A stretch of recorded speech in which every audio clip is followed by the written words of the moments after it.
You ever notice how every single argument, from a tiny little tiff to a massive blowout, kind of follows a predictable path?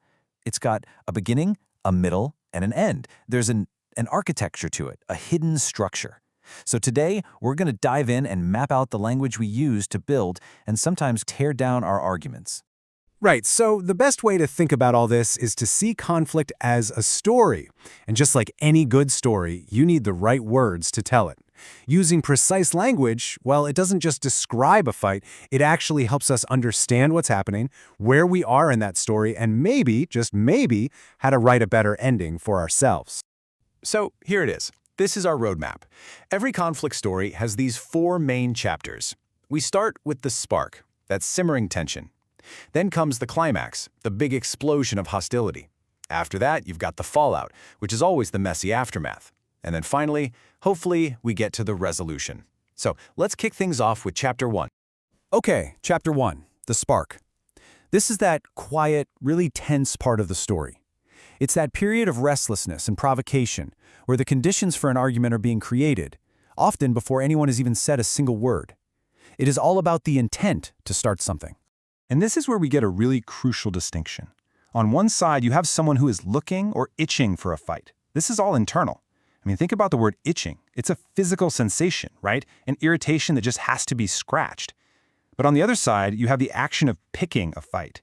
That is an external choice. It's a deliberate act to start an argument, often over something totally ridiculous. One's a mood, the other's a mission.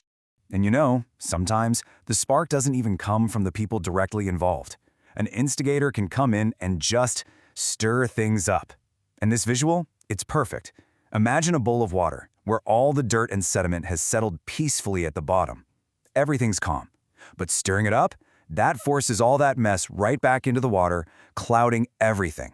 And that's exactly what someone does when they spread rumors just to get a reaction. Okay, so the tension has snapped. Welcome to Phase 2, the climax.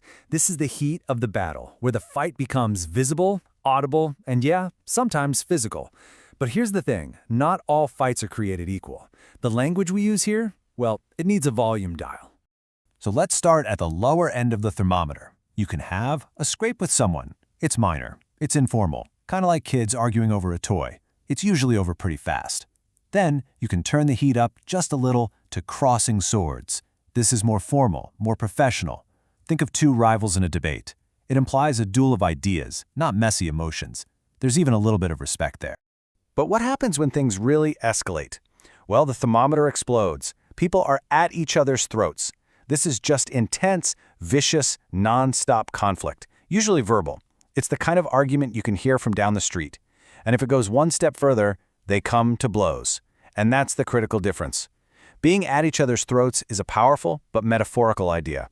Coming to blows is literal. It means physical fighting has started. So, the shouting's over. The fight has ended.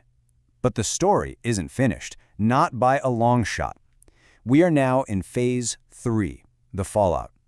This is that quiet, tense aftermath, and it's all about how we handle the damage. Who gets the blame, and who holds on to the anger. A really common thing that happens in the fallout phase is people start to trade recriminations. Look at this cycle of blame. The key word here is trade.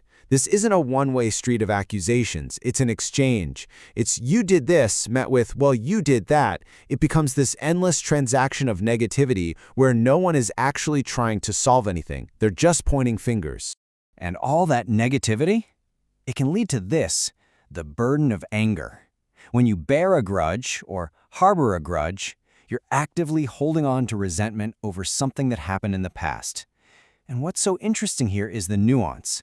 To bear a grudge sounds like what it is, carrying a heavy weight, like this poor guy with the boulder. But to harbor a grudge? That's even more active. It's like you're giving shelter to your anger, like a ship in a harbor, keeping it safe and sound so it stays alive. And this finally brings us to our last chapter, Phase 4, the resolution. Now, this isn't just a passive thing that happens. It's about the active work of de-escalation, of removing all that tension, and actually restoring peace. It's about moving from conflict back to cooperation. The very first step, so often, is to clear the air. And this image just captures that feeling perfectly. This idiom actually comes from the physical sensation after a big thunderstorm. You know how the rain washes all the humidity and dust away and the air feels fresh and clean and breathable again? That's what a good open conversation does. It gets rid of all that suffocating, unspoken tension. So once the air is clear, you can actually end the conflict. You can patch up differences. And that word patch is just perfect, right? It implies you're mending a tear in something, you're acknowledging that there was damage, but you're fixing it. Or, for a more final ending, you can resolve a quarrel. This is more like signing a peace treaty, a formal agreement to end the hostility for good. So there you have it. We've walked through the entire story of a conflict, from that first little spark all the way to the resolution. But these aren't just vocabulary words to memorize. They are precision tools. Tools that help us understand, describe, and maybe even get through these difficult situations a little better. And here it is, the whole thing in one place, your master cheat sheet. The conflict matrix puts everything we've just talked about into one clear framework. From itching for a fight in Phase 1, to coming to blows in Phase 2, trading recriminations in Phase 3, and finally clearing the air in Phase 4. This table maps out the entire life cycle of an argument. At the end of the day, language gives us this incredible power of precision. Knowing these idioms doesn't just make you a better speaker, it makes you a much better observer of human interaction. So the real question for you is, now that you have these tools, how are you going to use them to tell a better story?